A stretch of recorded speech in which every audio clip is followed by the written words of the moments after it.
How to unbox and assemble the IC7 indoor cycle. Unboxing and assembly takes 2 people.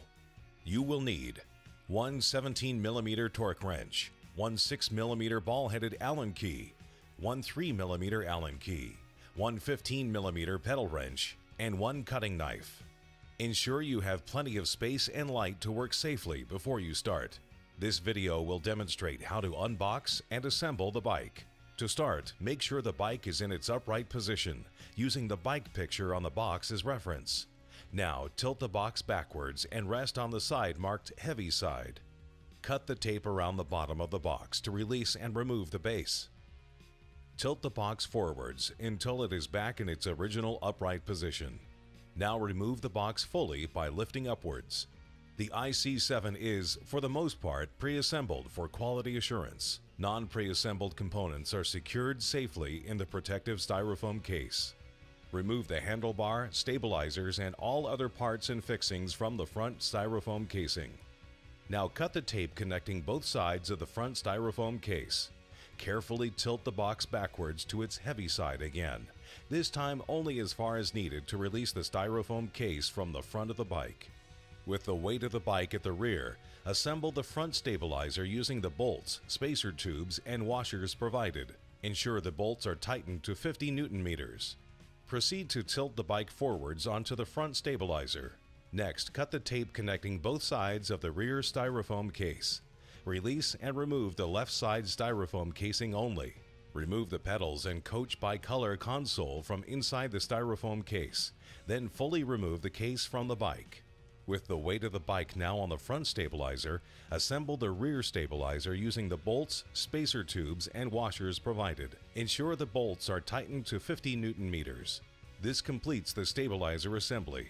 For the next steps, ensure you have the handlebar, coach by color console, and all their fixings ready.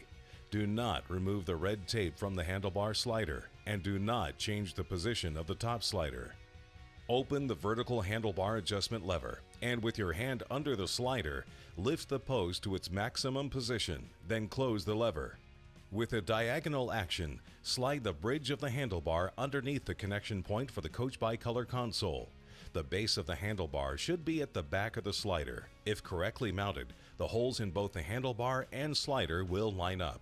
Using the ball head Allen key, screw the 2 countersunk bolts through the slider and into the handlebar's base. Ensure the bolts are tightened to 30 Nm. Please note that using a standard Allen key makes access to the countersunk bolts difficult and will damage the bolts. At this stage in assembly, it is essential you do not move the handlebar's top slider further back towards the saddle. This will damage the coach by color console connector. Open the horizontal adjustment lever and move the top slider forwards to expose the rear of the bottom slider. Close the lever, locate the handlebar end cap from your bag of parts, and attach to the lower slider with the M4 Allen bolt provided. Locate the coach by color console and its plastic fixing sleeve and bolt.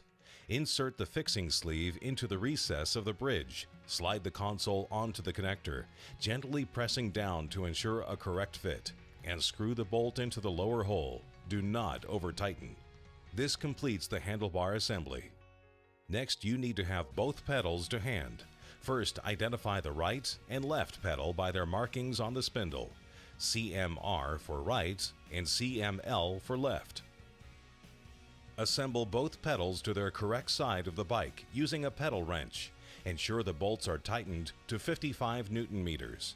Take care to smoothly thread the pedals. Do not cross-thread the pedals, and make sure the thread is inserted all the way. Incorrect assembly will cause the pedals to come loose or ultimately break, causing damage to the crank. Lastly, check the saddle is repositioned correctly. Stand to the side of the bike to check the saddle position is parallel and is not pointing down or up. Then stand behind the bike to check the saddle is in line with the frame of the bike and is not pointing left or right. Please also view the Final Assembly Checks video.